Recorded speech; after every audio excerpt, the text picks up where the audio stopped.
Goyangan Wulan Guritno saat joget bareng sang kekasih banjir komentar. Goyangan aktris Wulan Guritno disorot netizen ketika video dirinya berjoget dengan kekasih, Sabda Ahesa beredar di media sosial. Dalam unggahan yang dibagikan Sabda Ahesa, Wulan Guritno tengah asyik bergoyang di sebuah acara di Bali. Mantan istri Adila Dimitri ini terlihat begitu menikmati momen kebersamaannya dengan sang kekasih. Seulas senyuman pun tak hilang dari bibirnya saat bergoyang. Dalam video tersebut pula, Wulan Guritno terlihat mengenakan yang dipadukan dengan rok berwarna hijau bertemakan bohemian. Pakaian itu mengekspos sebagian punggung hingga perut Wulan Guritno.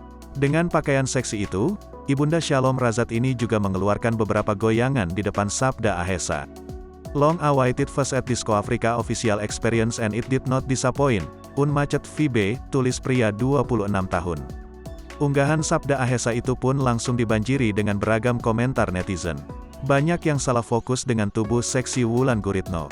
Bahkan, mereka juga menyebut begitu iri dengan bentuk tubuh yang dimiliki perempuan 41 tahun tersebut.